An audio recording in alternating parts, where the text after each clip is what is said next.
नमस्कार, स्वराज एक्सप्रेस में आप सभी का स्वागत है। मैं हूं आपके साथ कविता पांडे। तो दमोह में रहने वाली भारतीय जनता पार्टी के पूर्व महासचिव डॉक्टर सुधा मलैया ने राम जन्मभूमि के लिए अभी तक हुए संघर्ष के बारे में बताया।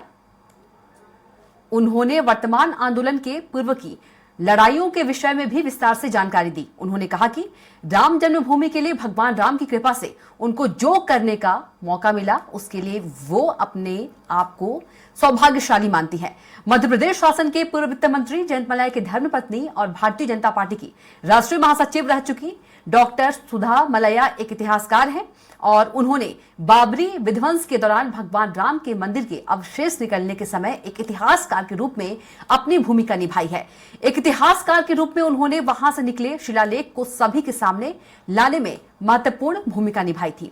विश्व हिंदू परिषद के कहने पर वे वहां पर गई और उन्होंने वहां पर फोटोग्राफी की थी, जिसके आधार पर यह बात सामने आई थी। जो शिलालेख उस दौरान मिला था वह भगवान श्री राम के मंदिर का ही शिलालेख था। बाबर के सिपह सालार जो कि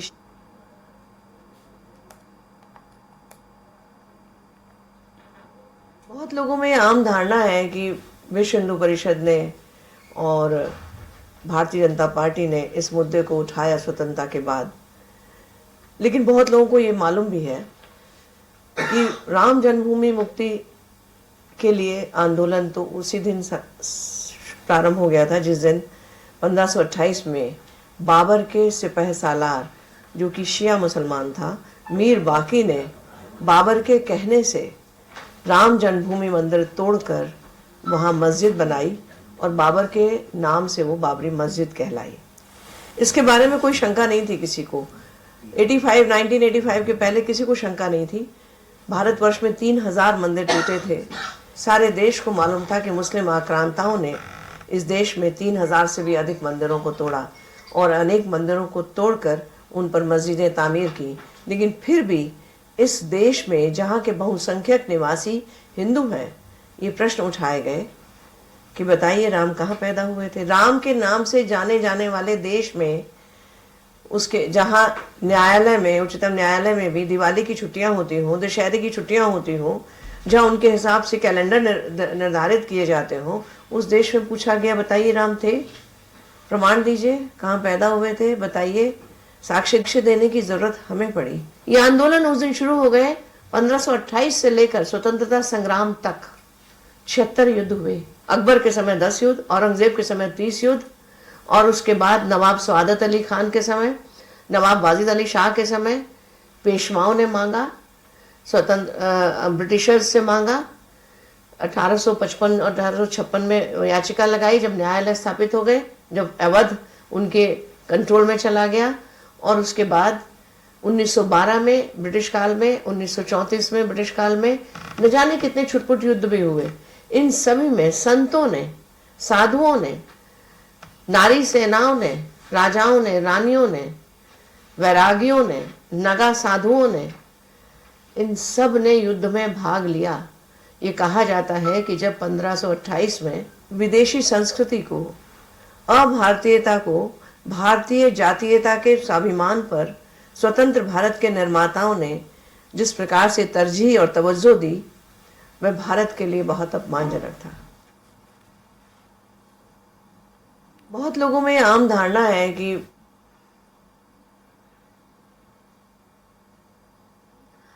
मध्य प्रदेश के पूर्व वित्त मंत्री की पत्नी है डॉक्टर सुधा मलैया।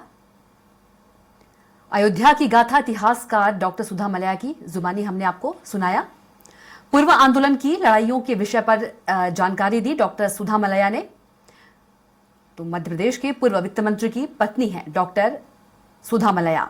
शिलालेख को सभी के सामने लाने में महत्वपूर्ण भूमिका रही है। डॉक्टर सुधा मलैया का मध्य प्रदेश के पूर्व वित्त मंत्री की पत्नी है डॉक्टर मलैया।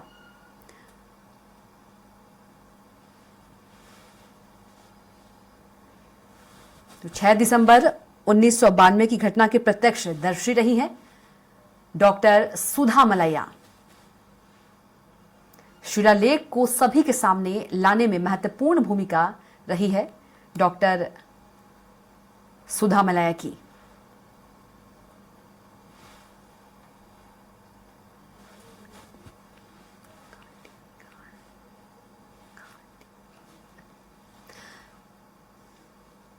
तो दमोह में रहने वाली भारतीय जनता पार्टी के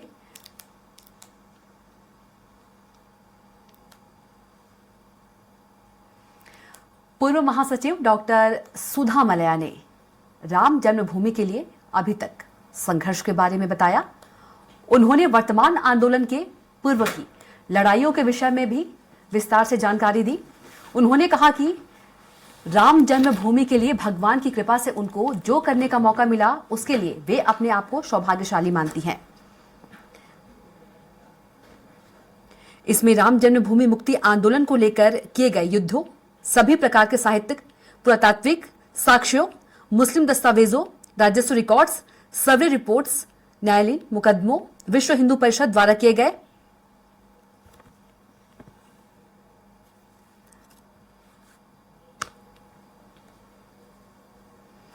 डॉक्टर सुधा मलया भोपाल और दमोह में रहने वाली वे इतिहासकार और पुरातत्ववेत्ता है जो 6 दिसंबर 1992 की घटना के प्रत्यक्षदर्शी साक्षी हैं।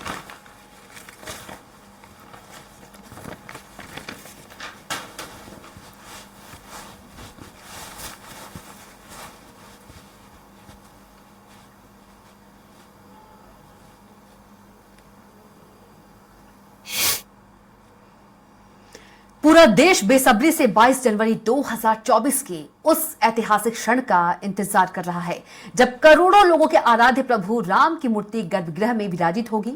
करीब 500 साल का इंतजार खत्म होगा और अयोध्या में अनगिनत लोगों की मेहनत प्रयासों से बनकर तैयार हुए विशाल और भव्य मंदिर का उद्घाटन होगा। प्रधानमंत्री नरेंद्र मोदी राम मंदिर प्राण प्रतिष्ठा के यजमान होंगे। प्राण प्रतिष्ठा का आयोजन 15 जनवरी 2024 को मकर संक्रांति के दिन से शुरू होगा और 22 जनवरी 2024 को प्राण प्रतिष्ठा होने तक कई अनुष्ठान होंगे। इसका पूरा शेड्यूल मंदिर समिति ने जारी किया है।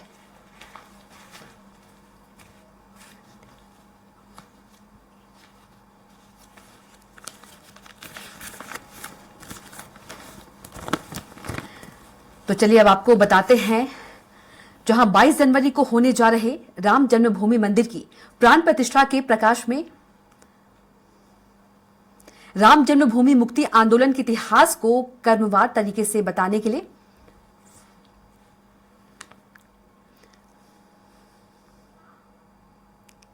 तो डॉक्टर सुधा मलया भोपाल और दमोह में रहने वाली वे इतिहासकार और पुरातत्ववेत्ता है जो 6 दिसंबर 1992 की घटना के प्रत्यक्षदर्शी साक्षी हैं और उन्होंने ही सर्वप्रथम देश को बाबरी ढांचे के मलबे से प्राप्त मंदिर के वास्तु अवशेषों और विष्णु हरि मंदिर अभिलेख की जानकारी दी थी।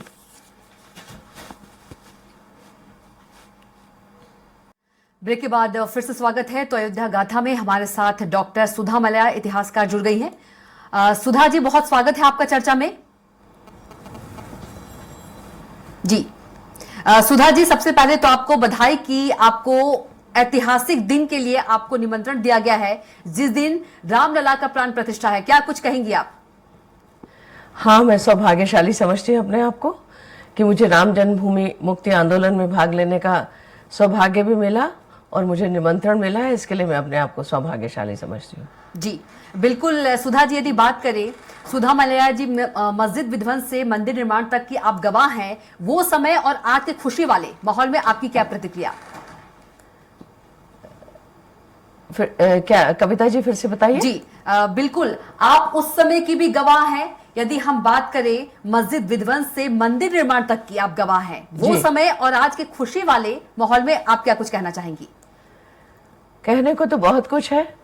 इसकी कथा तो बहुत लंबी है। राम जन्मभूमि मंदिर के नव निर्माण की कथा ही बहुत लंबी है। जी बिल्कुल, विस्तार से तो जी दर्शक भी जानना चाहते हैं क्योंकि आप गवाह हैं और आप साक्षी भी होने वाली हैं 22 जनवरी को। तो मैं कहां से शुरू करूं, आप बताइए। बिल्कुल, आप 6 दिसंबर से शुरू कर सकती हैं 1992। देखिए, 6 दिसंबर से भी पहले मेरा परिचय है राम जन्मभूमि मुक्ति आंदोलन से तब हुआ जब मुझे आचार्य गिरिराज जी का फोन आया। विश्व हिंदू परिषद के जो सह महामंत्री थे उस समय, उन्होंने कहा कि 2.77 एकड़ जमीन जो कि कल्याण सिंह की सरकार ने अधिग्रहित की थी, जो विवादित नहीं थी, उसका जब समतलीकरण हो रहा था तब उस समय बहुत सारे हिंदू मंदिर के अवशेष मिले थे। तो उस समय एक हिस्टोरियंस फोरम का गठन विश्व हिंदू परिषद ने किया था। उसके सदस्य बनने के लिए मुझे उन्होंने कहा, आचार्य जी ने, कि आप जाएंगी? मैंने कहा हाँ ज़रूर।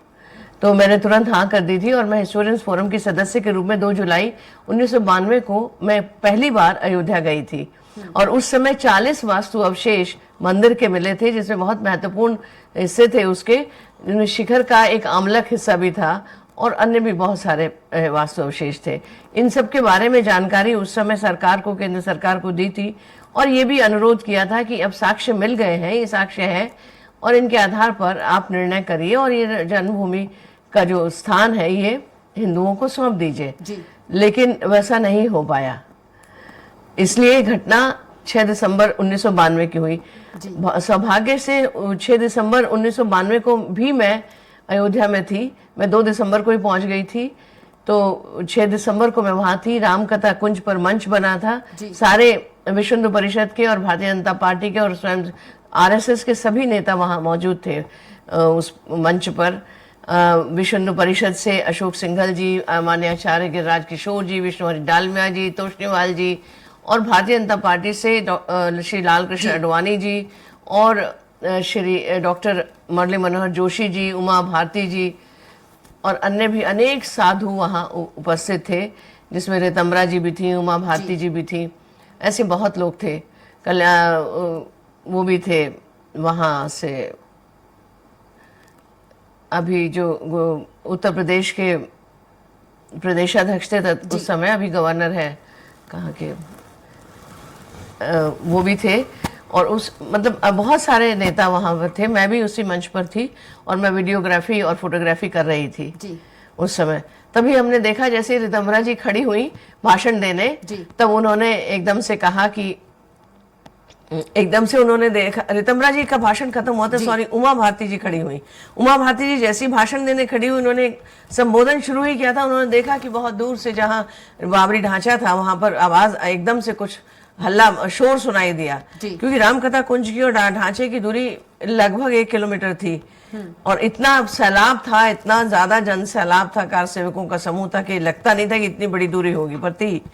तो उन्होंने देखा कि गुंबद के ऊपर कुछ लोग चढ़ गए थे और उनको फिर रोकने की कोशिश भी की गई, लेकिन फिर वो रुके नहीं और गुंबद ढह गया। धीरे धीरे 4 बजे तक हम लोग वहीं रहे मंच पर और तीनों गुंबद ढह गए। उस समय बहुत सारे कार सेवक जब गुंबद ढह रहे थे तो मलबे से बहुत सारे वास्तु अवशेष हिंदू मंदिर के निकल रहे थे। तो कार सेवक, उनको इतना तो कोई भी पहचान पाता है कि एक सामान्य पत्थर में और एक अलंकृत पत्थर में कितना अंतर होता है। मंदिर के पत्थर सभी ने हिंदू मंदिर देखे होते हैं, जानते हैं सभी। तो वो लोग ला ला के रामकथा कुंज के नीचे, हम लोग छत पर थे, उस मकान में, उस भवन में रख रहे थे।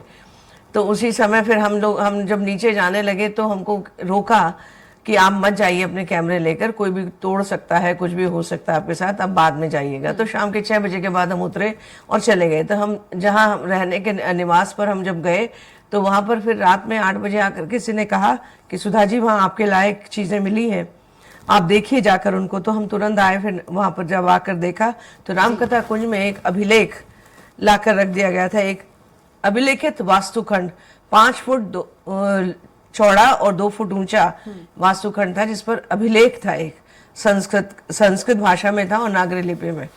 तो वो अभिलेख बहुत महत्वपूर्ण उपलब्धि थी। हमें लग रहा था कि हमें जो चाहिए है प्रमाण की दृष्टि से वो हमें मिल गया है। तो हमने उसकी फोटोग्राफी की, अगले दिन सुबह भी की। अब पुलिस अपना काम करने लगी थी, आरपीएफ के जवान आने लगे थे और केंद्र सरकार ने थोड़ा एक्शन लेना शुरू किया था, लेकिन हमने देखा कि हेलीकॉप्टर घूम रहा है लेकिन कुछ कर नहीं रहा है। अभी कुछ कर नहीं रहे थे। तो शाम हमको सबको कहा जाने लगा था कि अब अयोध्या छोड़ दीजिए।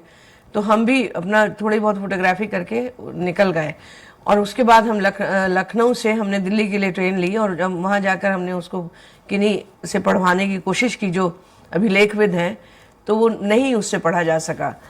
तो उन्होंने सॉरी जी, तो उन्होंने कहा कि हम सुधा जी इसको ऐसे नहीं पढ़ सकेंगे, आपको दोबारा छायाचित्र लेने पड़ेंगे इसके और दोबारा इसकी स्टैम्पेज बनानी पड़ेगी, अभिलेखों की छाप बनानी पड़ती है। तो हमने कहा अब कैसे क्या करें। हम अशोक रोड गए, वहाँ ठाकरे जी बैठे थे। ठाकरे जी से हमने कहा दादा मुझे ये बहुत सारी ये वास्तुखंड मिल गए, बहुत सारे प्रमाण मिल गए हैं, और अब भारतीय जनता पार्टी को ये कहने की जरूरत नहीं है कि उसके साक्ष्यों की, अब हमको कहना चाहिए कि ढांचा टूटा नहीं है बल्कि मंदिर निकला है जी। लेकिन उन्होंने कहा ये बहुत अच्छी बात है, लेकिन अभी कर्फ्यू लग गया, वहां पे कैसे जाओगी? मैंने कहा कैसे भी करके आप बताओ कैसे जाएं, अब इंतजाम करिए कुछ। तो उन्होंने कहा अभी तो कुछ नहीं हो सकता, कर्फ्यू के बाद देखेंगे। मुझे थोड़ा अच्छा तो नहीं लगा कि इतनी महत्वपूर्ण बात है और इसका लिए कुछ इंतजाम होना चाहिए। तो मैंने गेट के बाहर कहा, डॉक्टर सूरज प्रकाश गुप्ता जो मूर्धन्य इतिहासकार थे, उन्होंने उनसे मैंने कहा, तो उन्होंने कहा कि सुधा ऐसे ही होता है, राजनीतिक लोग नहीं उतना महत्व समझ सकते जो तुम समझ, तुम इतिहासकार हो जिसे तुम समझ पा रही हो। लेकिन तो मैंने उनसे कहा, फिर जहां हम रुके थे वहां पर मैंने देखा डॉक्टर सूरज प्रकाश गुप्ता कह रहे हैं किसी से कि ये शेरनी तो जाने के लिए अकेले ही तैयार बैठी है, अब इसको अकेले कैसे जाने दें वहां।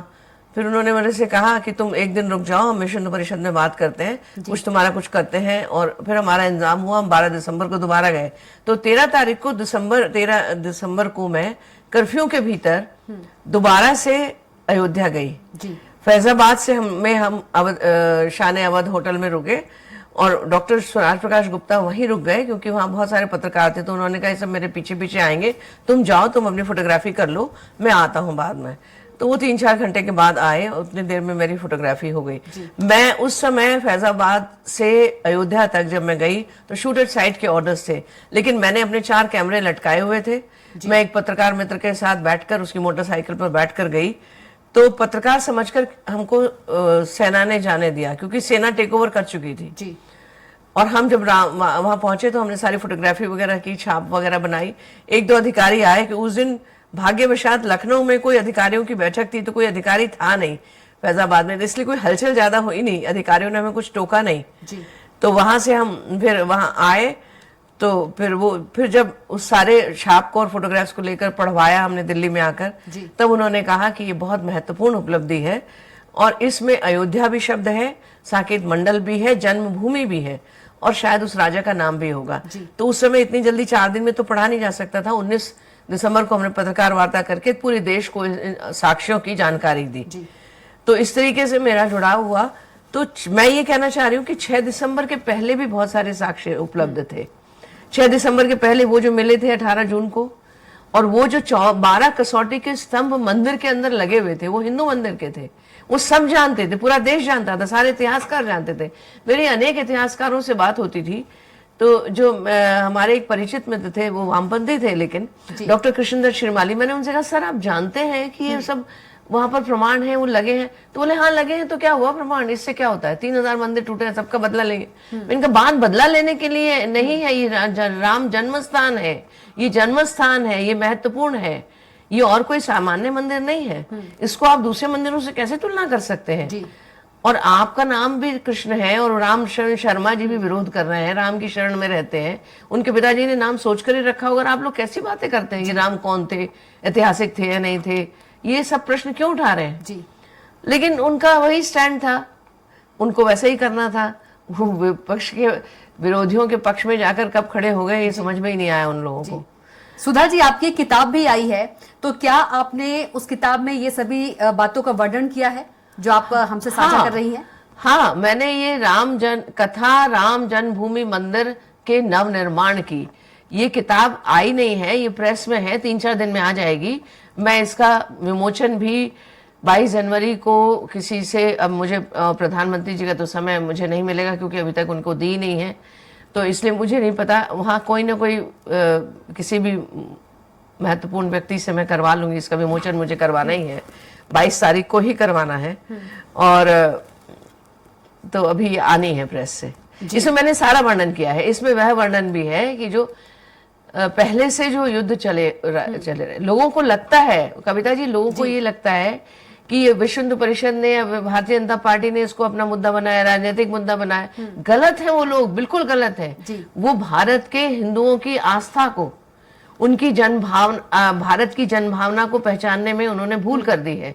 जिस तरीके से आज जो ये कांग्रेस ने कहा है कि हम वहां नहीं जाएंगे, वो इसे सिर्फ भारतीय जनता पार्टी का मुद्दा बताना चाहते हैं। इसका मतलब इसका महत्व कम करना चाहते हैं। और राम की आराधना का विषय को कम करके उसका आकलन करना चाहते हैं। सुधा जी, कांग्रेस का कहना है कि जो राम है, राम हमारे मन में है।